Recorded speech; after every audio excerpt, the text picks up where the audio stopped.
what's on the radio.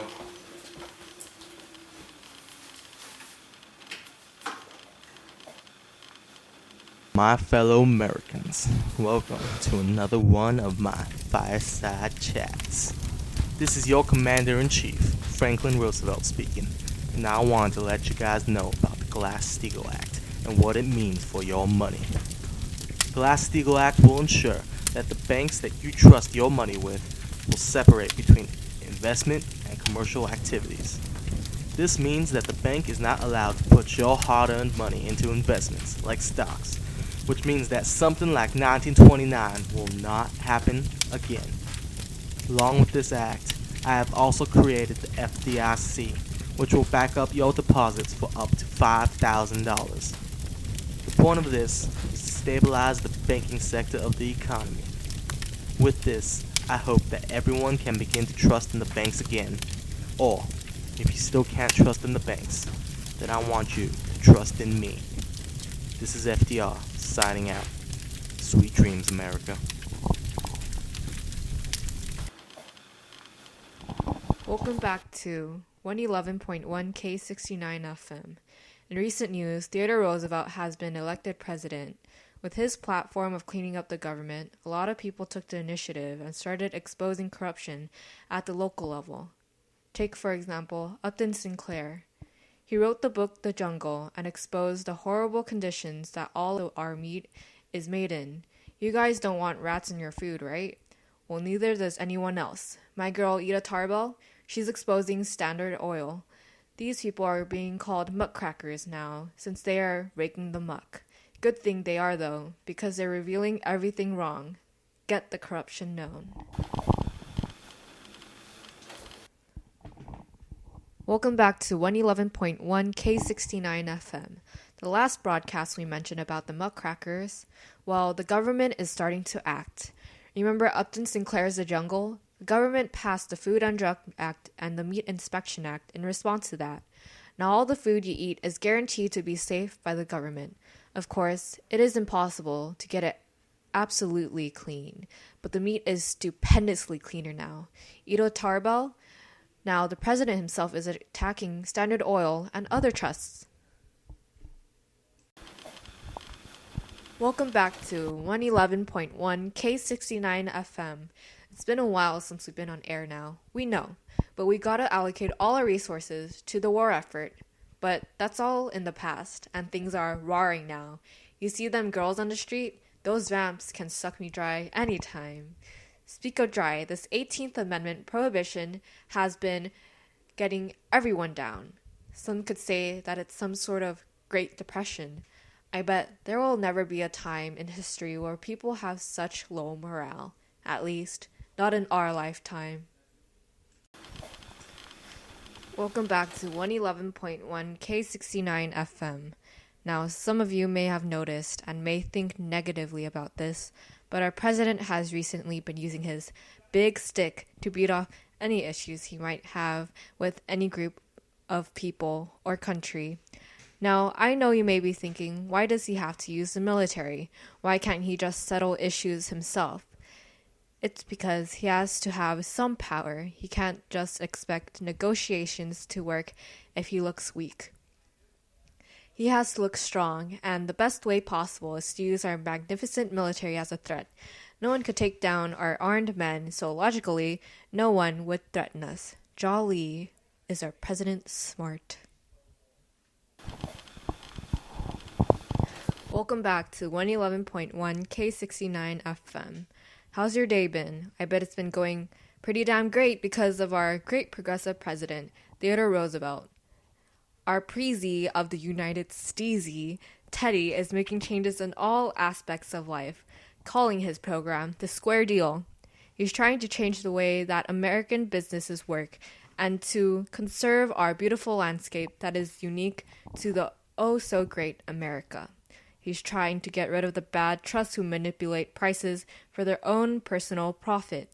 This way, the public could get fair prices on what they need.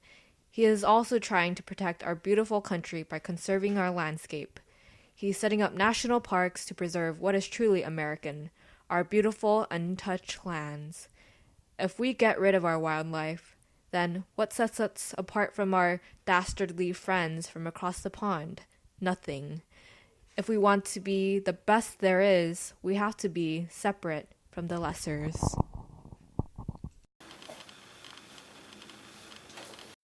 Welcome back to 111.1 K69 FM. Now I know in the fallout of World War I, many of you must be very scared. And you guys have a right to be. I mean, our own Congress denied us entry to the League of Nations. Our old President Wilson had literally gotten rid of the rest of his 14 points just to keep his League of Nations on the table. Imagine how weak other countries must think we are if our own legislative body denies our executive leader. Now, we can't be a part of the international peacekeeping force, but all of you should calm down. Our current leader Harding won't go down easy, so he led the Washington Naval Conference. This demilitarized the Pacific, and through some negotiations, led to America having the strongest military force in the Pacific Ocean, along with our friends, the British. This way, there will be less aggression on the Pacific, so less chances of war. And even if war occurs, we have the strongest naval appearance, so we'll come out on top. Breaking news. I have heard from a trustworthy source about what has been known as the Teapot Dome scandal. The rumor states that Albert B. Fall has leased petroleum that belonged to the Navy reserves at Teapot Dome, Wyoming. And other sources state that this is happening in areas in California as well. The oil has been leased to private oil companies without any competition. I cannot believe that our president, Harding, would allow such shady behavior to occur under his watch. The source wanted to remain unnamed, but I'll tell you that it is definitely not Thomas Walsh. It appears that Albert Fall has taken the fall. This has been 111.1 K69 FM. Breaking news. Al Capone has been arrested. The most infamous gangster of this decade, Capone has been charged with the crime of tax evasion? Known for leading the dry era of Prohibition toward a path of illegal speakeasies and booze, Capone has finally been put behind bars, though not for the intended crime. Detective Elliot Ness, the leader of the case against Capone, has stated that the era of prohibition and illegal distribution of alcohol has finally ended. Thank you for tuning in to 111.1 K69 FM. Man, that was boring. I wonder what's on TV. Welcome to NBC News on Channel 4. This is your news anchor, Bert Hoochman. In recent news, the New York Stock Exchange crashed, and along with it, unemployment soared like crazy. Mr. Hoochman. Yes?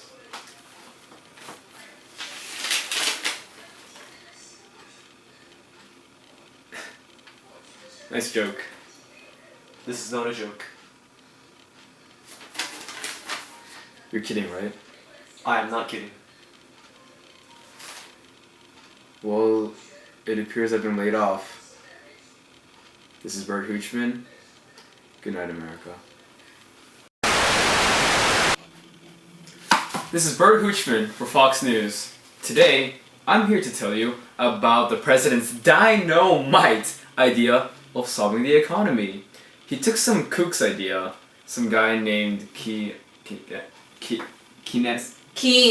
Shut up! You're not paid to talk. We're gonna have a quick commercial break. Sorry about my inferior female coworker. The man's name was Keynes. The president believes that he can solve the economy by, get this, spending more money. We don't even have enough money to keep people off the streets. And he thinks that we could just throw more money into the furnace and think that people will just get warm. This is why we should vote for Alfred Landon. He'll know what to do, just like Hoover did. Welcome to NBC on Channel 4. This is your news anchor, Ron Burgundy. We have received info that the man responsible behind all the spending that is the New Deal is Lord Maynard Keynes. His idea is that if the government spends a lot of dough, then the economy will flower. By definition, that means the economy will become stable. Have faith in your government, guys. Welcome to Fox and Channel 11. Recently, our own president tried to pack the Supreme Court with his own personal judges. That's right, Democrats! Oh, we have dirt on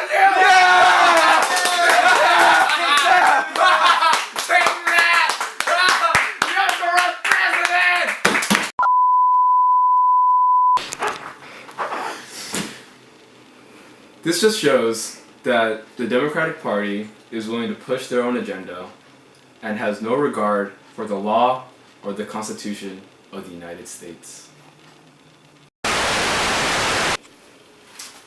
This is NBC on Channel 4. This is your news anchor, Ron Burgundy. In recent news, Italy has invaded Ethiopia. In response, our country has passed a Neutrality Act in order to not get involved. We have an interview with our Commander-in-Chief, FDR, about this issue. Hi, Mr. President. We received some questions from our viewers, and is it alright if you would answer them? Yes, of course. Alright, thank you. Why haven't you gotten involved in World War II? Well, as the President of the United States, I found that it was necessary to first stabilize our economy and get out of the depression. I want our people to find jobs and make sure they are able to feed their families. Alright. How did you react towards Japan's invasion of Manchuria? Well, recently I've heard that Japan has been up to some bad stuff lately. And as long as they remain being hostile, I will not recognize their taking of Manchuria. Do you ever plan on getting involved in the war? Well, we will hold that matter for some other time. Right now, I just want to focus on getting people out of debt and feeding their families. Okay. Thank you for your time, Mr. President. Thank you. Of course, the man who's reviving our economy can deal with foreign affairs so well. He's going to make this country as strong and healthy as he is. We do not want to go back to what happened during the Great War. This is Ron Burgundy with NBC News on Channel 4, signing off. Stay classy, America. Welcome to NBC on Channel 4. This is your anchor, Charles Coughlin, here on your screen for the first time. Have you seen the crazy things that our president has done? Shutting down our banks, paying people for doing things like lying on the street. And this CCC thing, he's sending off our kids to these fresh air government camps. I mean, he's sending off our kids to go work, and they don't get paid for any of it. They're sending their money off to their parents. I mean, there is no greater violation of American human rights than sending people off to camps. And they don't even get anything for it. I hope that these poor kids at least get some compensation, like somewhere like 50 years down the road. What the president is doing, in my official opinion, is completely inhumane. I know that nothing like this will ever happen again on American soil. Okay, well, my take on it is that this is a really great thing for the kids. It keeps them off the dangerous streets and gives them government protection. It also helps stabilize the entire family's economic situation by allowing the kids to contribute to the family's economic situation. Every family these days needs all the money they can get because of this slumping economy. In my opinion, this is doing anything but hurting the kids. And I have no idea why this Coughlin guy is here. Security! Get your hands off me! Welcome to NBC on Channel 4. We have breaking news. As of June 6, 1944, American troops have landed on the beaches of Normandy. This day has been known as D-Day. After more than 2 years of letting the Mongols and the Ruskies fight it out, our great nation has finally decided to provide divine intervention and help those dirty commies. But the president has made sure to let the American people know that we are not allied with the Russians. We are merely part of the Allies. As the president puts it, it is permitted in time of grave danger to walk with the devil until you have crossed the bridge. This concludes Foreign Affairs for today. This has been C.A. Jones. Stay safe, America. This is NBC on Channel 4 with breaking news. We've won World War II! Yeah! Go America! America! Japan has given their complete, no-term surrender. After the deployment of America's most powerful weapon, the atomic bomb, on Hiroshima and Nagasaki, Japan has issued the white flag. This is a great day for the world and for democracy. The only tragedy of this day, however, is that our dear leader, Franklin Roosevelt, was unable to witness this glorious day. But his spirit lives on in the American people as we head towards a brighter future. Hopefully, with the end of this war, America can finally stay out of foreign affairs like our first president, George Washington, wanted us to. I believe it may be close to 100 years before there will be another war, especially now that America has the atomic bomb. Hopefully, we can finally learn to stop worrying and love the bomb. This is C.A. Jones, signing out. Stay safe, America. Welcome to Fox News on Channel 11. Recently, the Supreme Court ruled in Sweaty v. Painter that a black man can go to the same school as white people. What are these people thinking? How could you expect a black man to school with white people? I mean, he's gonna get schooled! Black brains are so much smaller than our superior white brains! Okay, they cannot even pass a literacy test to vote. How do you expect them to school with white people?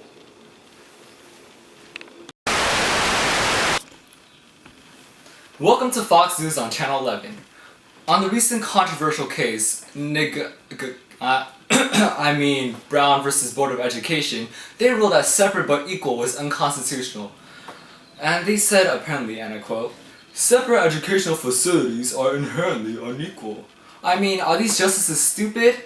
Two schools with the exact same education, same books, and same teachers are unequal. All they are separated by color. The way this country is going, I'm afraid they'll be in turmoil. If not, I'll see you tomorrow, America. Fox News. Hello, America. This is your weatherman, Haze E. Storm, with this week's weather forecast. Up in the north, we have a predicted 5 consecutive days of rain. Down in the south, MLK's been brewing up a storm. Ice and clouds of equality, change, and freedom. Am I right, guys? Alright, NBC, back to you. Hi, Mr. King. Can you tell your audience why you're here today?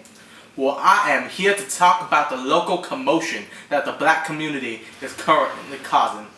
After the passage of the Voting Rights Act of 1965 and the Civil Rights Act of 1964, Northern blacks have been unhappy with their status. Why do you believe that is? I believe that this is due to the lack of progress Northern blacks have made.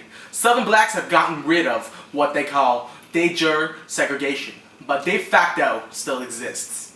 Northern blacks want to be active in their own way, although they are doing it so in a manner that I cannot approve of. Why do you not approve? It's not the protest that I disapprove of. It is, however, the manner of protest. All my life I have been advocating Thoreau's concept of civil disobedience. I want people to see that we do not need violence to be able to change our government. We do not need any more bloodshed. It is imperative that we do not strike back and lower ourselves to the same position as our oppressors. Can you tell us some examples of civil disobedience? There have been many examples. The brothers and sisters who participated in the freedom rides. Also, the powerful men and women who joined in the bus boycotts in Montgomery. There was a great example as it showed that we do not need violence to achieve our goals. After more than 350 days of protest, we ended segregation for buses. Well, thank you, Mr. King. It's been a pleasure. Hello, Al. Just call me Malcolm, man. Oh, okay. Welcome, Malcolm. It's a pleasure to meet you. It's a pleasure to be here. Can you tell us about your political beliefs? Well, that's a loaded question, ma'am. People commonly mistake me for my violent approach and my promotion of racial violence. But then that is very incorrect, my sister. Okay, can you tell us about your views?